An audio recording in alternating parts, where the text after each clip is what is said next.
किसी की नजर मुझ पर पड़े ना पड़े, प्रभु की नजर का हुआ है असर। ओम शांति।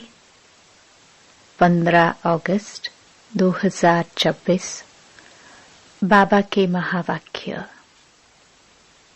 मीठे बच्चे, सबको यही पैगाम दो कि देह सहित देह के सब धर्म को भूल अपने को आत्मा समझो तो सब दुख दूर हो जाएंगे। प्रश्न: तुम बच्चों को किस बात में फॉलो फादर करना है? उत्तर: जैसे इस ब्रह्मा ने अपना सब कुछ ईश्वर अर्पण कर दिया, पूरा ट्रस्टी बना, ऐसे ट्रस्टी बनकर रहो। कभी भी उल्टा सुल्टा खर्चा कर पापात्माओं को नहीं देना। अपना सब कुछ ईश्वरीय सेवा में लगाओ, पूरा ट्रस्टी बनो। बाप की श्रीमत पर चलते रहो। बाप देखते हैं कौन बच्चा कितना श्रीमत पर चलता है। गीत: तू प्यार का सागर है। ओम शांति। बच्चों ने गीत सुना। कहते हैं, बाबा हम कहाँ से आए, कब आए, फिर वापस जाने की राह कैसे भूले? यह ड्रामा कानों में समझा दीजिए। हम कौन हैं, कहाँ से आए, फिर कहाँ चले गए? एक ज्ञान की बूंद तो दे दो, क्योंकि ज्ञान सागर है ना। अभी बच्चे जानते हैं हम आत्माएं कहाँ की रहने वाली है, फिर बाप को और अपने स्वर्ग को कैसे भूले और कैसे आकर यहाँ दुखी हुए, यह राज कानों में सुनाओ। अब बाप ज्ञान का सागर भी है, पवित्रता का सागर भी है, प्रेम का सागर भी है, शांति का, सुख और संपत्ति का सागर भी है।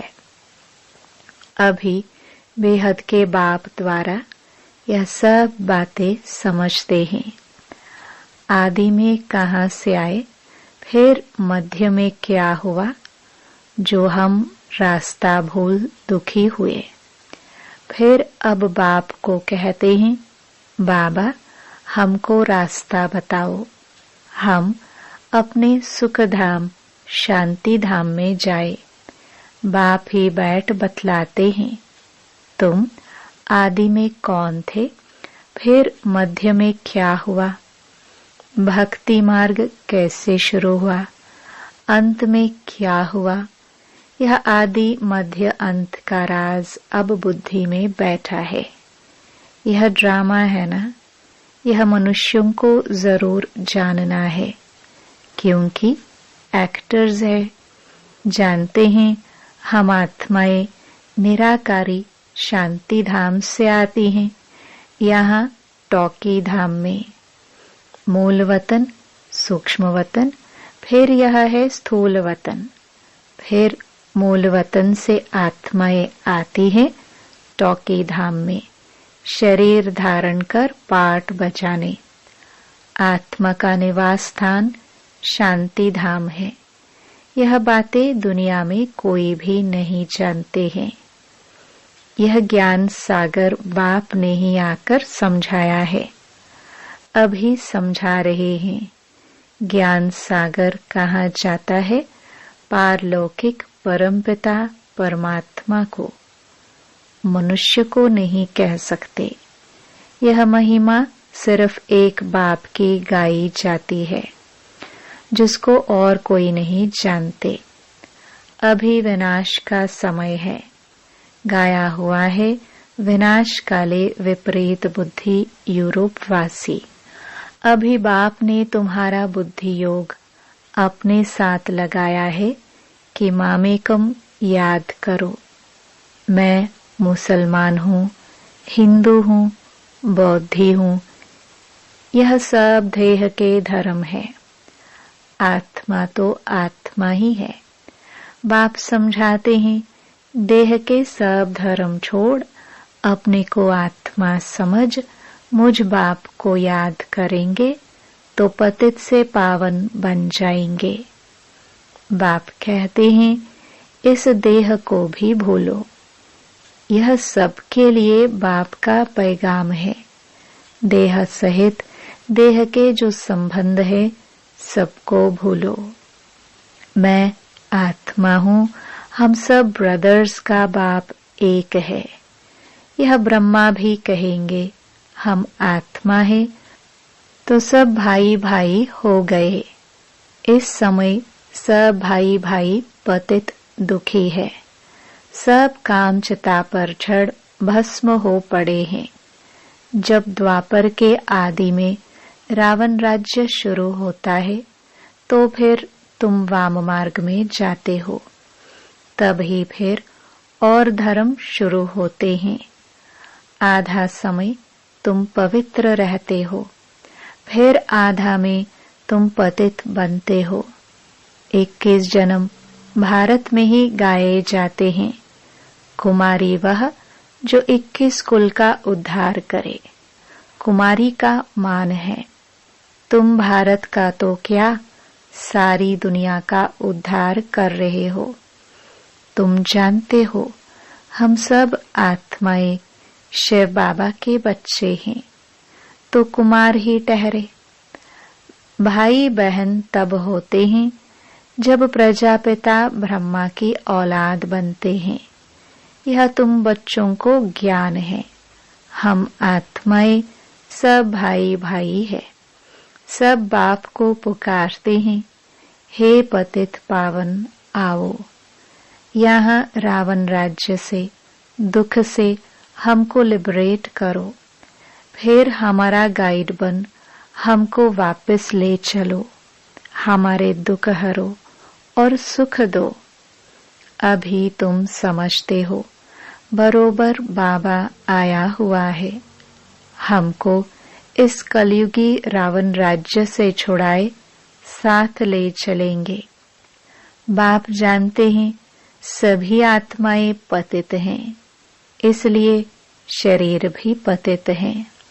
आत्मा को ही पावन बनाकर ले जाते हैं निर्वाण धाम में।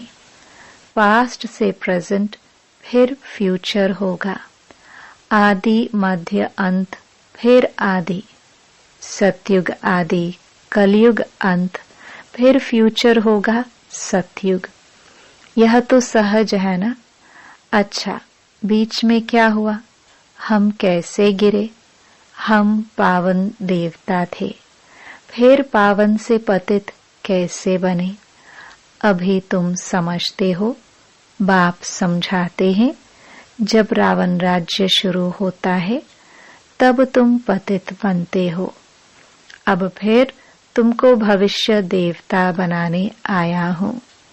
इसमें डिफिकल्टी की कोई बात नहीं। बाप कहते हैं तुमको इस विषय सागर से पार ले जाते हैं। गाते भी हैं नैया मेरी। सभी पुकारते हैं एक बाप को। हमारी नैया जो डूबी हुई है उनको क्षीर सागर में ले चलो। उनको खेवैया बागवान भी कहते हैं। अभी कांटों के जंगल में पड़े हैं। हमको फिर फूलों के बगीचे में ले चलो। देवताएं फूल है ना। अभी सब हैं कांटे। एक दो को दुख ही देते रहते हैं। देवता कभी किसको दुख नहीं देते। वहाँ तो सुख ही सुख है। वह तो सिर्फ गाते हैं, तुम यहाँ प्रैक्टिकल सुन रहे हो। कहते हैं ना, बाबा हम कहाँ से भूले, इस सृष्टि चक्र को हम कैसे भूले।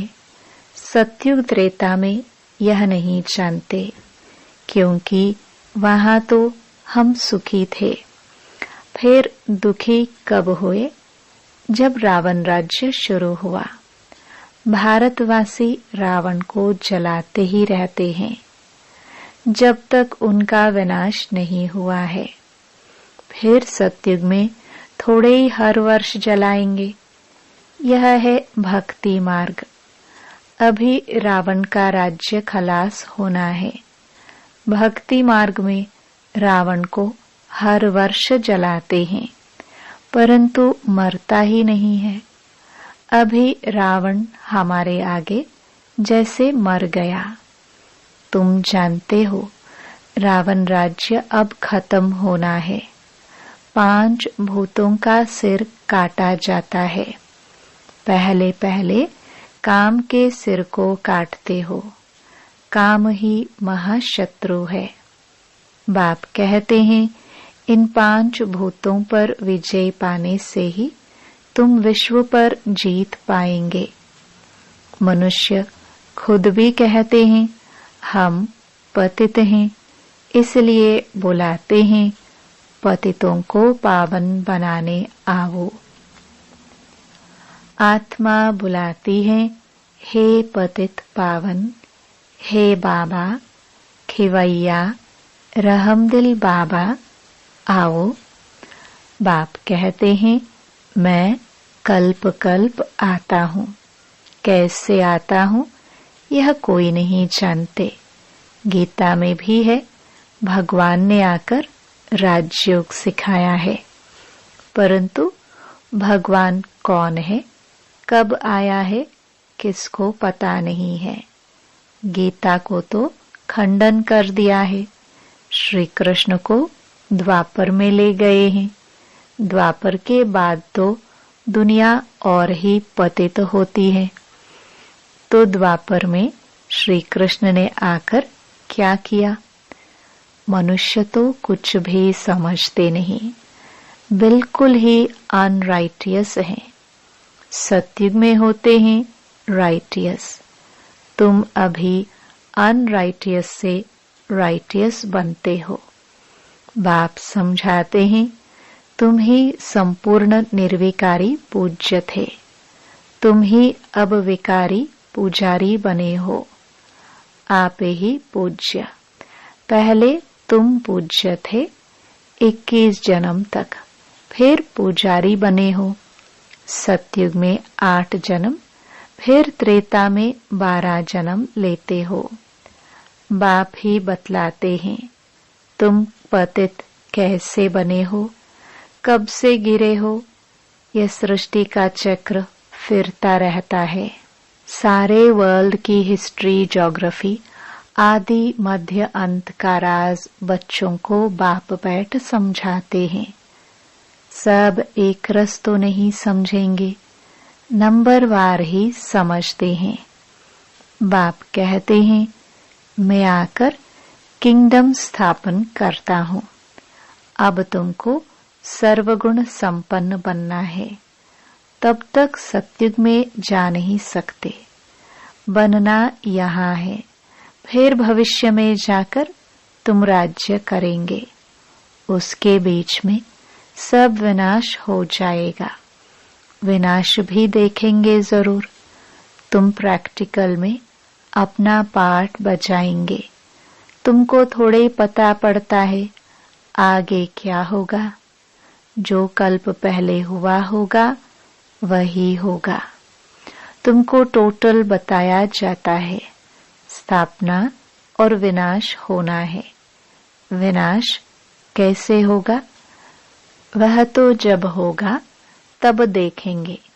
दिव्य दृष्टि से विनाश तो देखा है, आगे चल प्रैक्टिकल में देखेंगे। स्थापना का भी साक्षात्कार दिव्य दृष्टि से किया है और प्रैक्टिकल भी देखेंगे। बाकी जास्ती ध्यान में जाना भी ठीक नहीं है। फिर वैकुंठ में जाकर डांस करने लग पड़ते हैं। न ज्ञान न योग, दोनों से वंचित हो जाते हैं। ध्यान में जाने की कोई दरकार नहीं, यह तो भोग सिर्फ लगाया जाता है। तुम ब्राह्मण वहां जाते हो, देवताओं और ब्राह्मणों की महफिल लगती है। यहाँ तुम पियरघर में बैठे हो, फिर तुमको लायक बनाया जाता है विष्णुपुरी जाने के लिए। कन्या की जब सगाई करते हैं तो उनको समझाया जाता है ससुर घर में कैसे चलना, सबसे प्यार से चलना, झगड़ा नहीं करना। यह भी हूबहू ऐसे है। बाप कहते हैं तुमको सर्वगुण संपन्न यहाँ बनना है। स्वर्ग में यह लड़ाई झगड़ा आदि होते नहीं। अभी तुम विष्णुपुरी ससुर घर जाते हो, वहाँ है महान वैष्णव। उन जैसे वैष्णव सृष्टि पर होते नहीं। वैष्णव देवताएं विकार में थोड़े जाते हैं। विकार है हिंसा। कहा जाता है अहिंसा परमो देवी देवता धर्म। अभी तुम जानते हो हम पियरघर में बैठे हैं। अभी हमको विष्णुपुरी में जाना है। जानते हो वहाँ बहुत सुख होता है। शादी के पहले कन्या फटा हुआ कपड़ा पहनती है, जिसको वनवाह कहते हैं। तुम्हारे पास भी अभी क्या है? कुछ भी नहीं। यह तो ठिक्कर भीतर है। यहाँ तुमको कोई भी जेवर आदि पहनने की दरकार नहीं, परंतु कहते हैं गृहस्थ में रहना है, शादी आदि में जाना पड़ता है, तो जेवर आदि भी भल पहनो, मना नहीं है। नहीं तो कहेंगे विधवा जेवर नहीं पहनती है, नाम बदनाम होगा। तब बाबा कहते हैं नाम बदनाम नहीं करना है। कुछ भी पहनो, अपने को आत्मा समझ बाप को याद करो। जाओ भल कहाँ भी, यह मंत्र याद रखो। यह परीक्षा लो, हम याद में रहते हैं। यहाँ हम जाते हैं बाबा के डायरेक्शन से। उनके साथ भी तोड़ निभाना है, परंतु हथकारड़े दिल यारड़े। तो समझेंगे यह मजबूत है। जेवर आदि पहन शादी पर भल जाओ, इकट्ठे रहो, लेकिन महावीर बनना है। सन्यासियों का भी दिखाते हैं ना। गुरु ने वैश्या पास भेज दिया, सर्प के पास भेज दिया। जो बहादुरी से पास हो दिखाते हैं उनको महावीर कहा जाता है। बाप की याद में रहेंगे तो फिर कोई कर्मेंद्रियों से चंचलता नहीं होगी। बाप को भूले तो कर्मेंद्रिया चंचल होगी। विश्व के तुम मालिक बनते हो, यह कम बात है क्या? सन्यासी इन बातों को बिल्कुल नहीं जानते। शास्त्रों में भल कुछ बातें हैं, परंतु खंडन कर दिया है।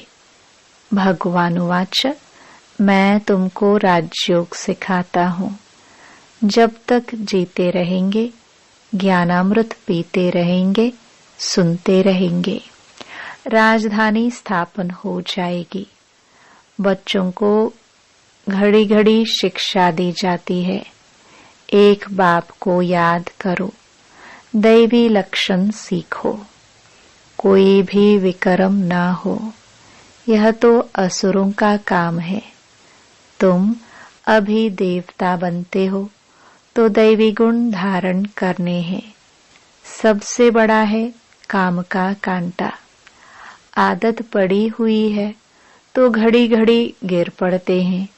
माया चमाट मार फा कर देती है। तब गाया जाता है आश्चर्यवत सुनंती कथन्ति। अभी तुम एक बाप के बने हो, कहते भी हो यह सब कुछ ईश्वर का दिया हुआ है, तो तुम ट्रस्टी बन जाते हो। यह सब उनका है, हमको उनकी श्रीमत पर चलना है। बाप भी देखते हैं हमको सब कुछ अर्पण कर फिर हमारी श्रीमत पर कैसे चलते हैं। कोई उल्टा सुल्टा खर्चा कर पापात्माओं को तो नहीं देते हैं। शुरू में इस ब्रह्मा ने भी ट्रस्टी हो दिखलाया ना। सब कुछ ईश्वर अर्पण कर खुद ट्रस्टी बन गया। बस किसको भी कुछ नहीं दिया। ईश्वर के अर्थ किया तो ईश्वर के काम में ही लगना है। शरीर निर्वाह भी तो होता था ना। जो कुछ था सब सर्विस में लगा दिया। इनको देख फिर दूसरों ने भी ऐसे किया। भट्टी बन गई। भट्टी नहीं बनती तो इतने बच्चे होशियार कैसे होते सर्विस के लिए। पाकिस्तान में सीखे, फिर यहाँ आकर सीखे। जब समझाने लायक बने तब बाहर निकले। अभी तो देखो कितनी प्रदर्शनियां आदि करते रहते हैं। बड़ों बड़ों को निमंत्रण देते हैं। इन ज्ञान यज्ञ में विघ्न भी अनेक प्रकार के पड़ेंगे। विघ्नों से डरना नहीं। अबलाओं पर कितने अत्याचार होते हैं। बाप कहते हैं योग बल में रह उन्हों को समझाओ। भगवान बाप के भी बच्चे बनकर फिर बाप को भूल जाते हो, माया के बन जाते हो। यह भी हार जीत की कुश्ती है, परंतु बॉक्सिंग मुआफिक है। माया घुस्सा लगाती है तो फा हो जाते हैं। बाप कहते हैं माया से कभी हारना नहीं है। पवित्र रहेंगे तो विश्व के मालिक बनेंगे। कितनी बड़ी आमदनी है। अगर पूरा पुरुषार्थ नहीं करेंगे तो जाकर दास दासी बनेंगे। राजधानी सारी यहाँ ही स्थापन हो रही है। अच्छा, मीठे मीठे सिखिलदे बच्चों प्रति माता पिता बाप दादा का याद प्यार और गुड मॉर्निंग। रूहानी बाप की रूहानी बच्चों को नमस्ते। धारणा के लिए मुख्य सार। पहला, जब तक जीना है ज्ञान अमृत पीते रहना है। महावीर बन माया की बॉक्सिंग में विजयी बनना है। सबके साथ तोड़ निभाते दिल एक बाप में रखनी है। दूसरा, विघ्नों से डरना नहीं है। सर्विस में अपना सब कुछ सफल करना है। ईश्वर अर्पणम कर ट्रस्टी बन रहना है। कुछ भी उल्टे सुल्टे कार्य में नहीं लगाना है। वरदान, अपने संपूर्ण स्वरूप के आह्वान द्वारा आवागमन के चक्र से छूटने वाले लकी सितारे भव। अब अपनी संपूर्ण स्थिति व संपूर्ण स्वरूप का आह्वान करो तो वही स्वरूप सदा स्मृति में रहेगा। फिर जो कभी ऊंची स्थिति कभी नीची स्थिति में आने जाने का आवागमन का चक्र चलता है। बार बार स्मृति और विस्मृति के चक्कर में आते हो। इस चक्र से मुक्त हो जाएंगे। वे लोग जन्म मरण के चक्र से छूटने चाहते हैं और आप लोग व्यर्थ बातों से छूट चमकते हुए लकी सितारे बन जाते हो। स्लोगन, किसी भी विघ्न के वश होना अर्थात डायमंड पर दाग लगाना। ये अव्यक्त इशारे अपवित्रता के बीज को भी समाप्त कर संपूर्ण स्वच्छ पवित्र बनो। जैसे आपका आदि स्वरूप पवित्र देवता है, ऐसे यह अंतिम जन्म भी पवित्र ब्राह्मण जीवन है। इस स्मृति के आधार पर पवित्र जीवन अति सहज अनुभव करो। पवित्र बनो, योगी बनो, यही महामंत्र सर्व प्राप्तियों की चाबी है। अगर पवित्रता नहीं, योगी जीवन नहीं, तो अधिकारी होते हुए भी अधिकार की अनुभूति नहीं कर सकेंगे। यह महामंत्र ही सर्व खजानों के अनुभूति की चाबी है। ओम शांति।